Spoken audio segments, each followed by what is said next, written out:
Watch the ride.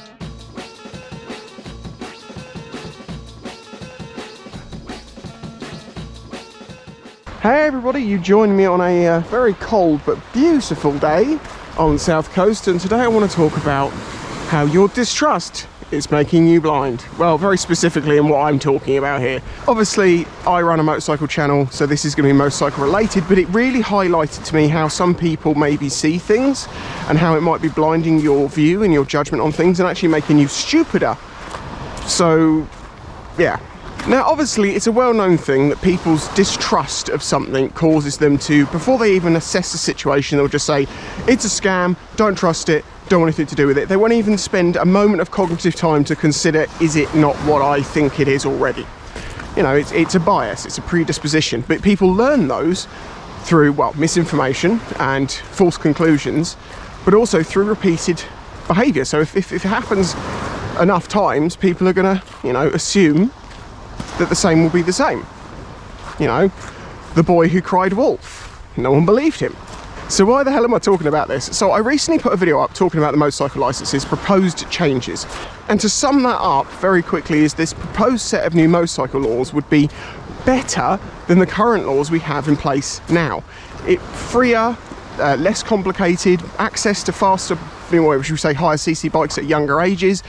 Lots of things in there make a lot of sense, and most bikers who watched it and actually paid attention said, that's great, I'm all for this. Christ, that's the first time I've heard a proposal like this they actually think it's a good idea.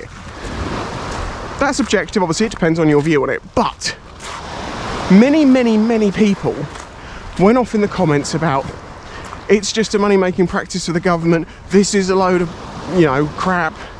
Why are they doing this? You know, this is overcomplicating it, trying to force people out of biking, blah, blah. None of them understood the point that the proposed rules were better than the current actual system, because they didn't give it a chance, because they instantly just want to go, this government is corrupt. Now, it's not even the government that does this. It's a non-governmental body that puts the proposals forward, as I explained in the video.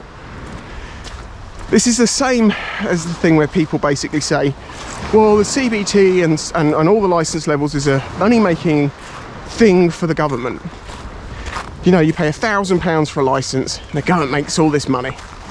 Apart from a small fact, which is that your tests cost £100, and all the other money goes to the school, who isn't governmental and isn't making the rules. So the government's only making, say, £100 from each person who takes the Mod 1 and Mod 2, assuming they pass that first time. They're only ever going to pay that once in their life, whereas they'll pay tax every month for the rest of their life forever.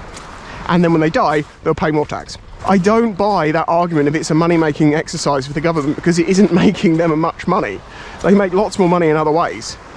But it really shocked me just how many people are set in this predisposition that if they perceive the government to be involved, even though they're not, that it's just bad and cannot be trusted. And I understand why you're like, I'm not standing up for the government here for a single moment. I'll lay on the ground to prove a point. I won't, it's wet. I do not believe any part of our political system, from the way it works to the people within it, is correct. I think all of it is just, it's old-fashioned and it's corrupt and it's many bad things. So I'm with you in your distrust of the government, but this isn't a governmental issue. This is really simple. It's just a proposed set of rules which is better than the current ones. Now, of course, in this age of disinformation, wasn't that video on point years ago? When I put up a video called The Age of Disinformation, and that just went and proved its point with recent conflicts and the information that comes out of them, which is, you know, it's the same in all wars. You hear two stories. Well, three stories, maybe four. There's yours, the truth, and something by the kind of like the truth. I'm just seeing so much of it now in the comments compared to the years before. I just feel like saying to people, like, you know, question things all you like, definitely, 100%. But be reasonable with it and don't allow yourself to, you know, whirlwind into this ball of anxiety and emotion that you can't actually assess things properly. And you just come to knee-jerk conclusions, because very often the people you don't want to be doing things are, knowing that you do that, will use things to make you do things that you don't want to do but they do. Complicated, but it's basically to do with conditioning and psyops and the human nature. Yes, that's a local pirate apparently. He got stolen once actually, for quite a while, and then it came back. I mean, it is quite fitting that a pirate will get stolen, but then returned. Now, I don't think it needs to explain much that you can see some facsimiles in life where you might find yourself doing similar things. You know, your approach to something, your thought process, you know, your methodology, your philosophy might be changed by this emotional state that's caused by things. And that's why I find it's really important always to take a few steps back and really think a problem out without using emotion, just using logic. Now, be warned, because you might find yourself in a situation where your logical brain realizes something your emotional brain doesn't like, and you're going to have a conflict. And at that point, you're going to have to do one of two things. You'll either bury your head in the sand even deeper than you did before, in which case you're going to be even more lost to it, or you're going to have to deal with, I was wrong. Now, there's two ways of dealing with that. Look at the amount of salt that's in our gutters. It's the pink dust. It was the salt. Sorry, I got away from that noisy road. Some people can't deal with realising that they were wrong, even if it's something a small thing or a big thing that you've spent many years believing and then realised was wrong. People have conflicts with that because it's this ego of, well, if I was wrong all this time, then my God, you know, sort of thing. Or if I was wrong, I'm an idiot and I shouldn't try again, or something like that. That comes when it comes to try and make something, or, you know, those sorts of things. The truth of it is, the best thing you can do is, again, remove the ego and accept that we make mistakes. See, there's the ice. I told you it was icy. We make mistakes and that we learn from them, and it's just a thing that happens.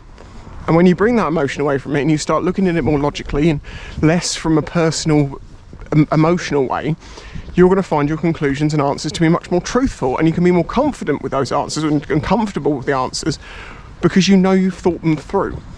I know this video is a bit of a different one, not entirely from stuff I've made in the past, maybe, because I do talk a lot about like philosophy, or my philosophy to things, the way I think about stuff, and you know, my approach to this this crazy bloody world, and being a YouTuber on it, which is even more nuts, and keeping my sort of faculties and keeping my feet on the ground and being normal, if you know what I mean.